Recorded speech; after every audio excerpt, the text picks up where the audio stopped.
Adima iji nwee tinye aka nyere ndị ọchịchị anyị aka UGWUMBA TV UGWUMBA Productions Limited dịka ndị mgbasa akụkọ ihe Igbo na-amasị siri ka anyị bido wepụta ohere anyị ga-enye ndị ọchịchị ma ndị local gọọmenti ma ndị steeti gọvanọs ma ndị House of Rep ndị Senate inye ha ohere ikwupụta etu ha si na-ejere anyị ozi anyị dunyere ha. Ya mere mgbe anyị malitere ya bụ ihe ebe mbụ anyị gbara ụkwụ bụ n'Enugu South Local Government Area ịma na asị na na-ebido n'ụlọ mmawa mma wee pụọ n'ama ebe ọ bụ na mụnwa bụ onye isi ọkanga na UGWUMBA Production UGWUMBA TV bụ onye amechi ọkụ na-anọ dị n'Enugu South anyị nwesị ka anyị bido n'ụlọ.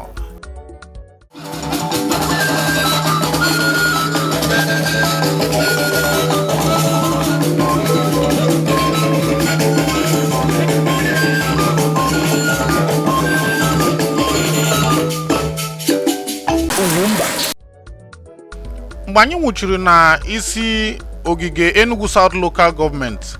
onye isi ya bụ local government bụ Honorable Monday nabatara anyị ọfụma dịka nwafọ Igbo. Ọ kọwara na ya ka malitere ọfụ mana ịmagono na a na-eji isi ahụ na-ama ụtọ nsị. Mgbe anyị na ya kpasịrị uwe kpebie na ọ ga-aka mma ka o gosigodo anyị ihe His Excellency Gọvanọ Ifeanyichukwu Ugwu anyị nke Enugu State rụrụ na Enugu South tupu anyị abanye na nke ya maka na ada hapụ isi aka na agboriom. Ya mere anyị nwee kweta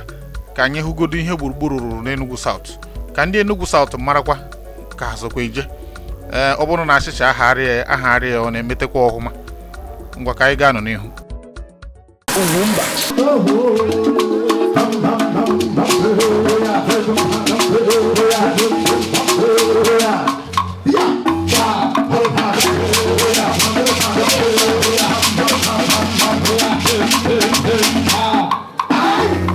Ndị Igbo anyị na-agwa unu lewe UGWUMBA. Igbo kwenu kwezuonu, ọ dịgo mma. Ihe mbụ anyị jụrụ Honorable Ene bụ ka ọ kọrọ anyị etu mmekọrịta Gọvanọ Ifeanyi Ugwu anyị nke Enugu State na ha bụ ndị nọ na Enugu South Local Government etu mmekọrịta ha si wee dị tupu nyawa abata n'ọkwa ọchịchị dịka onye isi Enugu South nakwa ugbu ọ batagoro ka etu mmekọrịta ha na-abụ dị. Ejikwere mgbe agwaghị ya ọcha iwu ọdụ ku nwoke n'uchi uye m igwe ji atash mara nke ahụ na ya ọ bụ nnukwu ka o ji atash hụ na ọ bụ nke komodobi ọ na-ata na agbirash. So na ihe ya na n'Enugu South dị ọnọdụ dịka nwoke n'igwe nwaanyị na-atash. So ọ bụrụ na mmekọ anyị na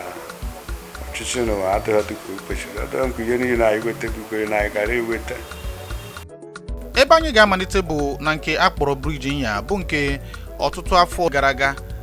bụ ihere nyere ma ndị amechio ma ndị Enugu South ma Enugu niile maka na ya bụ briji jikọtara ndị ebe a mụrụ ndị amechi imirikiti ndị amechi bụ ebe a ka ụfọdụ n'ime anyị si nakwa ndị bi na ndapụta nke a mana n'ihi na briji adịghị ya onye rute ebe ahụ ị ga-agbapụnata akpụ ụkwụ gwuo mmiri tupu ị gafee. O so n'ihe mbụ egosiri anyị gburugburu ruru n'Enugu South. Nke mba abụdo na nka bido nke dupe m na igekwe wa na Amechi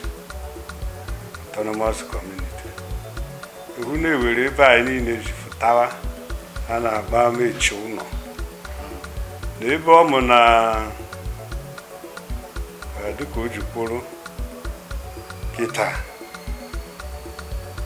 obubu ahịa ahịa maka na ewere m ike were anyị n'ebe ọma jifụtara a na-agbanye ya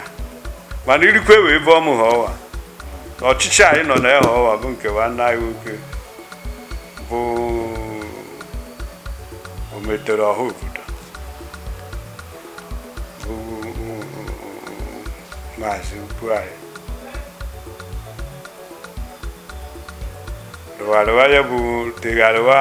akwa ọgbarụwa akwa eji agha wee bọ mgbawa gbachacha ya gee ya nchi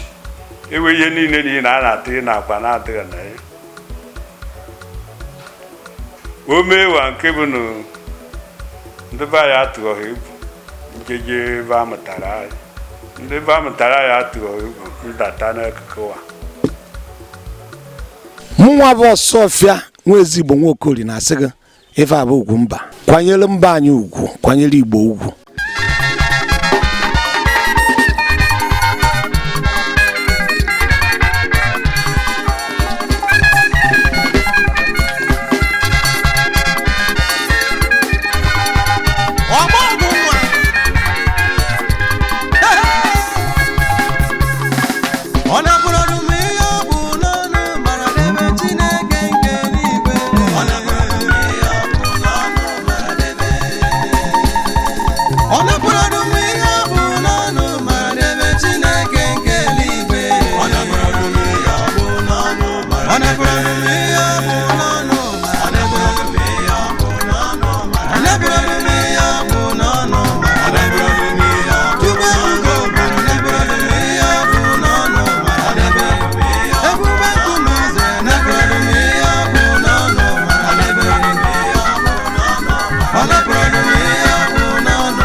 ọwọdụ sọsọ na-arịrị briji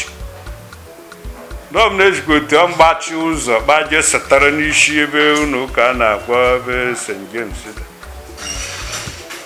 so ọ bụ na ya zigbo anyị eji ụka ga-ejite eme ya agha wụrụ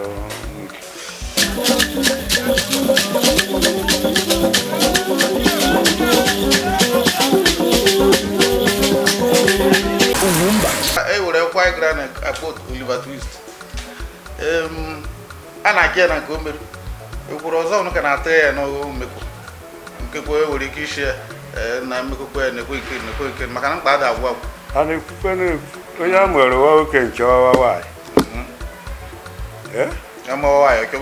ọchọwa nwoke ọzọ nọdek na-adụ emezuo ya bụ na ọchịchị aka mezukweri ya nwaanyị so mkpa a na-agwụ ha agwụ mkpa aka ga na-eme ihe na-anụ ma befo abanye m na ya na aka ga-agụpụta ọdụ nke emewere eme ewere mee ihe na-anụ maka ajụ na ọ bụ onye ihe kpukpu ama na aka ihe shiwe ọzọ so ewu nke akwa akpara n'eka ama m na ijekwewu udu kọstọma kọt arịọrọ anyị na mbịa maka ndị be ajụ na ihe aba n'aka na ejighị eyi ya ebe nka nọkwa bụ na mmechi arịọrọ ereke ya gee ya nchi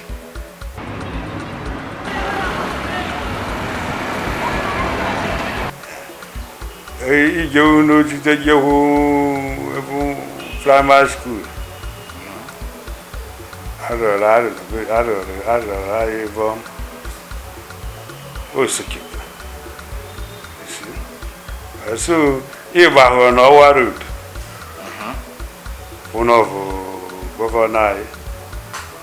ihe rere ọtụtụ ihe ndị ọzọ dowere na mmechi ovuke ibi ụwọ n'Ebonyi Fenti road ka o ji gbachie ya kpaje sitere ya n'isi Amechi road ọ bụ ọkọ ọrịa ya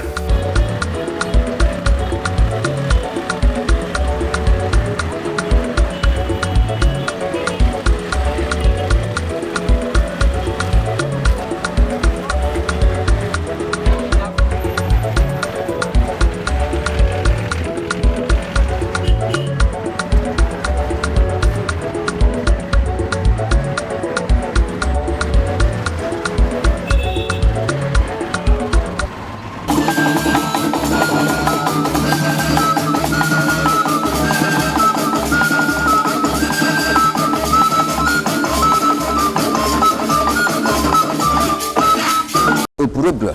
igwe jenga IGBOWOOD one day rule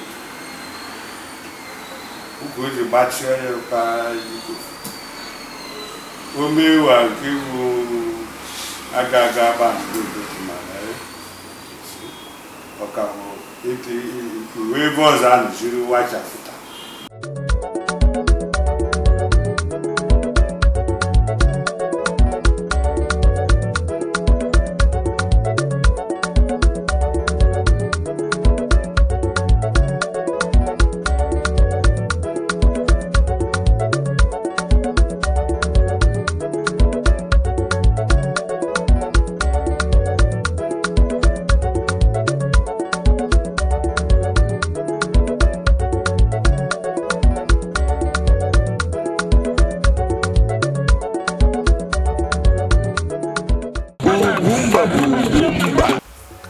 Yararo kaya ije bom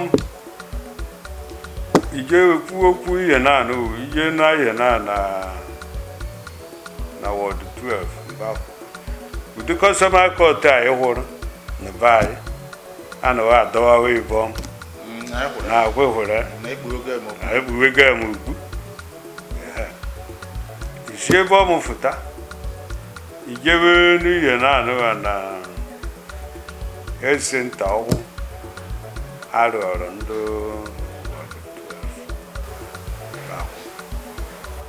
ọ bụ chafụ eke ọrịa ya bụ ihe ọ bụ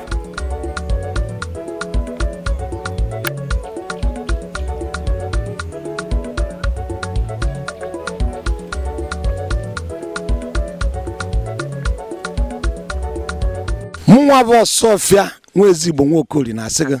ife abụ Ugwumba. Lelee Ugwumba. Ugwumba pụrụ iche. Ndị Igbo anyị na-agwa unu lewe Ugwumba.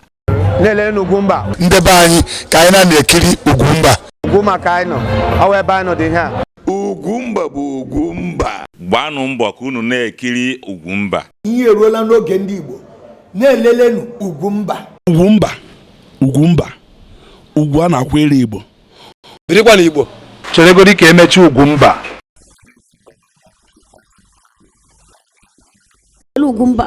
Ana m ayọ ụmụafọ Igbo niile ka unu soro m na-ekiri Ugwumba. Ndị Igbo na-enene Ugwumba. Ugwumba bụ ebe a nọ. Jisi n'ike na-enene Ugwumba. Kwenu. Igbo kwenu. Igbo kwezuonu. Ebe a ka anyị rụchara awụsa ọwa ndị ewonu.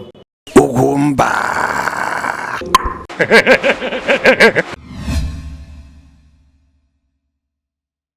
Ihe gbasara mbata akwata batara na garik o futere mmepe karịa ewelu eto oshi na-eyu n'obu ụtọ karịa na ya bụ ihe batara kọtara anyị toshi ọ bụ asha na-azụ n'eshishi ọ bụghị na ya jiri uwedu na-achị na ya anabawa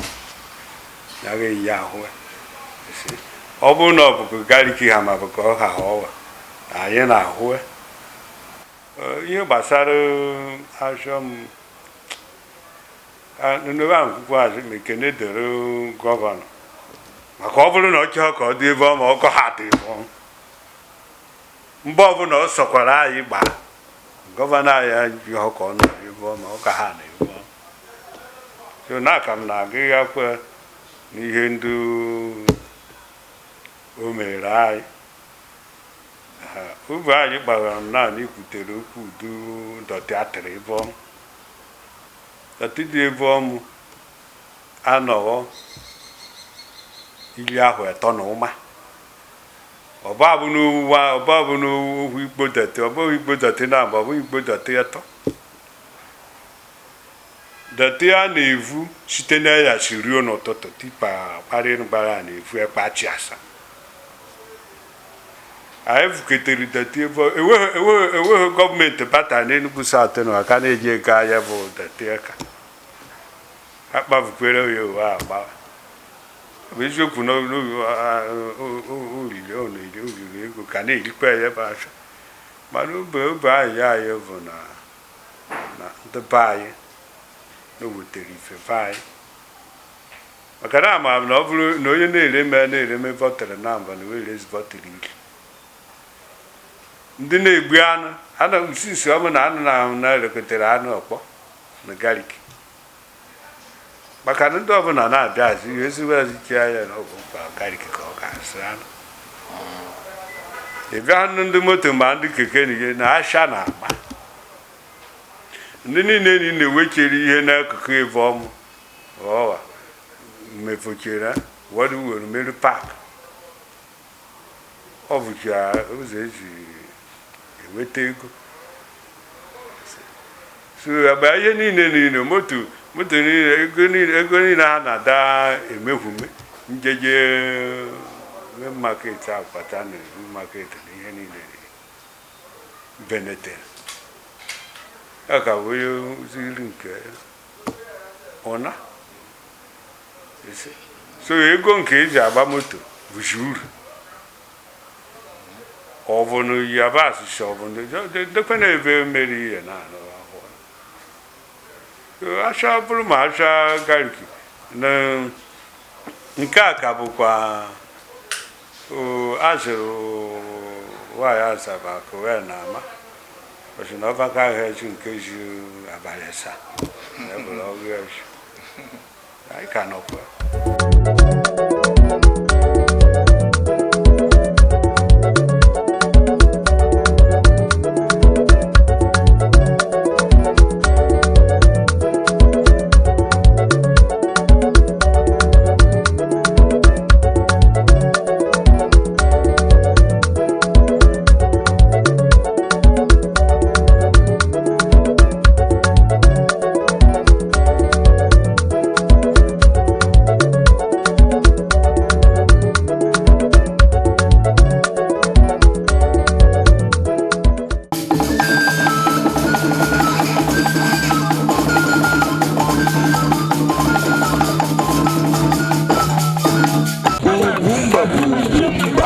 gbashiri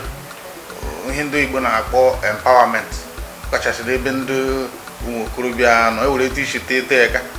mana kọwatara anyị ya bụ ihe urutekwuru Enugu South ọhụma urutere Enugu South ọhụma my brother mana ihe niile bụ ndị banshi onye abara mana ahụ onye zuzori ihe ọkakwete ọ bụ ememe ihe njem impacto iwepụta atụmatụ empowerment ọ bụ ndị a na-eme empowerment aka kwetewu pụta na a na-eji empowerment maka na ihe debe anyị taada bụ na egbu usoro enyere onwe ha aka ya ọbụla chọrọ ihe mfute a na-ewe egwe wechere ihe a na-akpọ acquisition skill acquisition centers ewere ha kwere pukedo okwu nke ihe na-anụ okwu na-ewere gita dọrịshu na-ewere polisi na-ewe ọrụ tere ya ụmụaka ọrụ polisi bụ ya ga-eji ikwu okwu ihe na-anụ ihe onye ọbụla jọrọ nzawa bụ ọnọdụ ọga na-atawara esi so sọsọ ihe ha na mba ka o ji dị ọwa bụ ihe na onye nzọkọkwa ndị be anyị ọkọta n'ihe a na-akpọ ọgbọ na-eche ego ihe ọbụla usoro na akụba awọ na-agba ikwu okwu je na ọgbọ na-eche ego bụ ihe na-agha ya afụta so ọ bụ ma nke ihe empowerment gọvanọ na-eme ike ma na iwu ọrụ ma na ihe niile ọ na-eme ike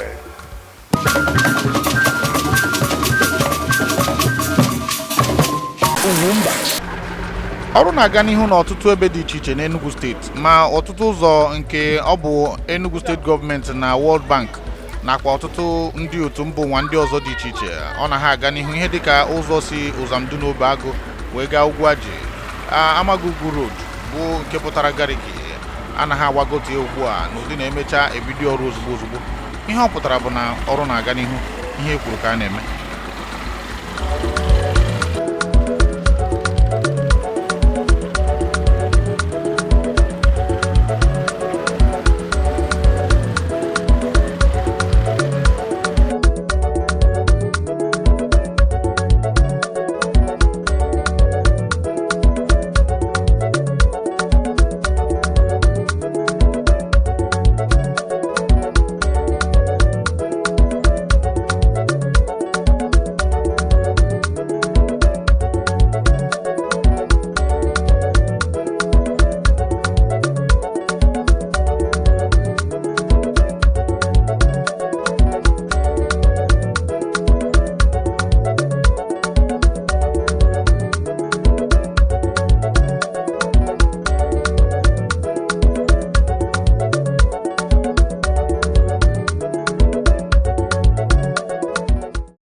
gara aga ka otu nwoke buru pikọp o ji achọrọ afọ ya na ezinụlọ ya wee na-aga rute n'ebe nke a kpọrọ Ndemnde Bridge n'ihi na ya bụ akwa na ahụ esichaghị eke. Ụgbọala ya wee daba na ya bụ akwa wee tọọ ebe ahụ. Anọgidere ebe ahụ tutu ruo mgbe nwa ya nwoke pụtara wee nye aka. Ọtụtụ ndị mmadụ wee nye aka wee kpọpụta ya bụ pikọp. Nwoke wee buru ụgbọala ya na mana kamgbe ahụ o chefubeghị akụkọ ahụ. Ọ bụrụ na ị chọọ ịnụ part 2 ya bụ agba nke abụọ nke akụkọ a na-akọrọ unu, kpọtụrụ His Excellency Right Honorable Ifeanyi Ugwuanyi, gọvanọ na-achị Enugu steeti, ka ọ kọrọ unu maka na pikọp nne ya wee ihe dabara na ya bụ Ndemnde Bridge. Ya mere na ọ tụghị n'anya mgbe o kunitere o wee reta akụkọ ochie ahụ wee sị na ọ dị mma ka a rụọ ya bụ Ndemnde Bridge ka a ghara inwe onye ọzọ pikọp nne ya ga-atọ n'ebe ahụ ka ha taa afụfụ ya tara mgbe ya pere mpe. Ịchọ ịmanụ jụọ gburugburu.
ị bịa n'ihe gbasara ka ejiri ya ọrụ a na-arụ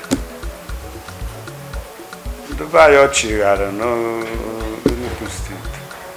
fọrọ anyị wetara karịa dị ka anyị ji wetene ọva ka nọ na ọ ka na-emekwa aka n'ihu. ị bịa n'ihe gbasara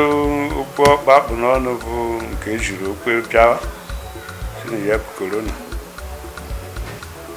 ozugbo o chere nchi ya bụ ihe ọma abịa n'ụwa ihe o bidoro ọrụ